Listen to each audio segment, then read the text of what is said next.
temos aqui um circuito paralelo. Como é que eu fiz esse circuito paralelo? Usei novamente os fios, a bateria, as lâmpadas e fiz as conexões, de forma que uma lâmpada ficasse em paralelo com a outra e ambas estão conectadas aos polos da bateria. Aqui é o nosso interruptor. Vamos ligar o interruptor. Neste caso aqui, vamos colocar aqui resistências iguais, 10 ohms. Aqui também 10 ohms. E aqui nós temos uma diferença de potencial de 9 volts, nossa fonte de tensão. Então nós podemos perceber o seguinte, se essa lâmpada aqui de cima, vamos colocar aqui a ver a corrente elétrica, aqui nós temos uma quantidade de corrente elétrica que quando chega no nó, ela vai se dividir em duas. Como as resistências elétricas são iguais, metade para cada uma delas, tá? Os brilhos, as potências dissipadas são as mesmas porque elas têm as mesmas características, ou seja, a mesma resistência, e estão submetidas à mesma diferença de potencial e também a mesma corrente elétrica, porque foi metade para cada uma. Então, a corrente elétrica aqui se divide, elas passam por cada um dos dispositivos e aqui elas se juntam novamente. Voltando aqui, passam pela bateria, um processo interno, acontece uma reação química aqui e são liberados novamente. Quando nós medimos aqui, ó, qual é a corrente elétrica que está sendo liberada pela fonte de tensão? 1,8 amperes. Então, quanto que foi para cada uma delas? 0,9, porque elas são exatamente iguais, 0,9 amperes. Então, a corrente elétrica se dividiu, metade para cada uma. E a diferença de potencial? Aqui a gente vai medir a diferença de potencial da nossa bateria. São 9 volts disponibilizados. Então, quantos volts tem nesta lâmpada aqui?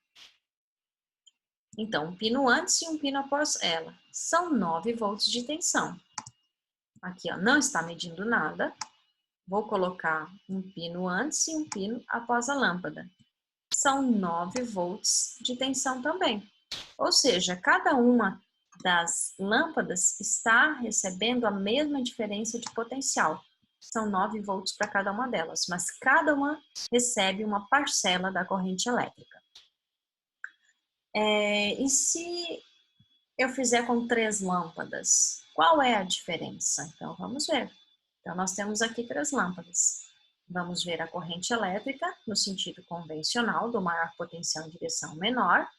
Então, nós vamos pegar o nosso voltímetro, medidor de tensão, a gente sabe que a bateria tem 9 volts, tá? Quantos volts nós teríamos aqui, ó, na primeira lâmpada? 9, como era de se esperar, assim como também terá 9 na segunda, aqui é só para não medir, para não marcar nada, um antes e um depois, 9 volts. Então, as 3 lâmpadas estão sujeitas à mesma tensão. Agora, e a corrente elétrica? Então, vamos pegar o nosso amperímetro. Então, eu vou fazer a medida aqui. Qual é a corrente elétrica que está saindo da nossa fonte de tensão? São 2,7 amperes. Então, até o nó são 2,7. Após o nó, já não serão 2,7, porque ela vai ter que se dividir. Então, ela se dividiu em 3 correntes elétricas de 0,9, porque neste caso as 3 lâmpadas têm as mesmas características, ou seja, é a mesma resistência, cada uma delas fica com uma parcela da corrente elétrica.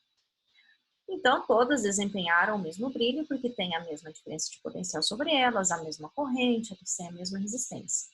Mas e se a gente alterar as resistências? Vamos colocar aqui 20, vamos colocar nessa aqui 40,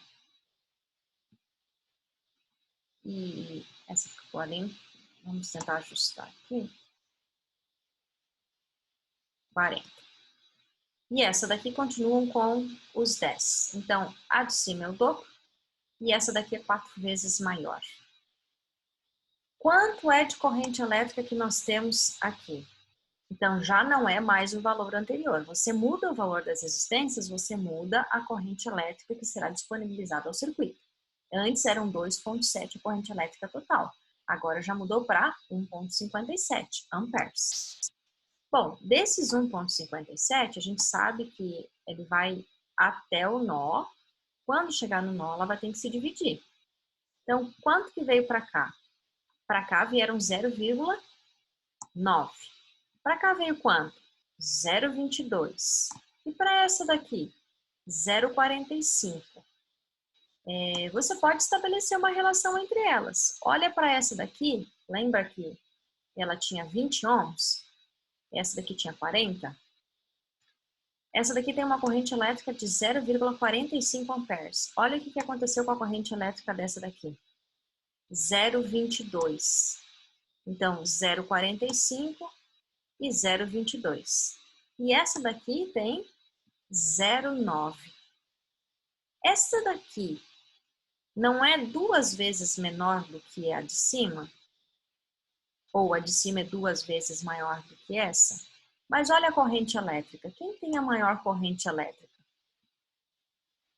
Essa daqui tem a resistência maior do que essa de baixo. Ela tem uma resistência maior, mas ela tem uma corrente elétrica menor. E ela tem exatamente na mesma proporção. Essa daqui tem 0,9 e é 2 vezes menor. Essa daqui é 2 vezes maior a resistência em relação a essa, mas tem uma corrente a metade do valor da outra. Então, eles obedecem essas relações entre eles. A gente pode fazer essa distinção. Quanto maior for a resistência em relação à outra, menor será a sua corrente elétrica, na mesma proporção. Tá? E as potências dissipadas serão diferentes de acordo com as correntes elétricas que passam nelas. Quem tem a maior corrente elétrica vai ter, aqui neste caso, né, ela tem a menor resistência, então ela tem uma maior corrente elétrica, ela vai ter uma maior potência dissipada, tá? Então lembrem disso. Quem tem a maior resistência tem a menor potência dissipada e também tem a menor corrente elétrica passando sobre ele. Das 3 correntes, ela tem a menor. Então, essas são as características básicas de um circuito dito paralelo. Aqui, quando a gente clica aqui, é uma representação esquemática. Vamos tirar a corrente elétrica? É uma forma de representar, que são resistores, o valor dos resistores, posso tirar aqui também. É uma representação que é o que geralmente a gente faz na lousa, a gente faz no caderno para ficar um desenho mais simples, tá? Esse daqui, então, é mais didático, mais ilustrativo. Então, você pode manipular, brincar à vontade. Outra coisa, aqui você pode também substituir no lugar de uma das fiações. A gente clica aqui, ó, desconecta. Tá? Então, eu posso colocar, por exemplo, vamos colocar uma moeda ali, ó. Você conecta uma moeda. Será que essa lâmpada vai ligar? Ela não está funcionando, ó. As outras duas estão. Essa está funcionando, essa daqui também está funcionando. Lembra que elas são independentes? Essa eu desconectei, ela não funciona. As outras duas continuam funcionando. Agora, se eu pegar o fio e fizer a conexão aqui desta com a moeda e a lâmpada. A moeda é um condutor. Então, você pode testar a condutividade de alguns materiais aqui, escolher, conectar no circuito para ver se vai ligar, se não vai ligar. Você pode aumentar o valor de diferença de potencial e sucessivamente para você testar, você entender como é que funcionam os circuitos, ok?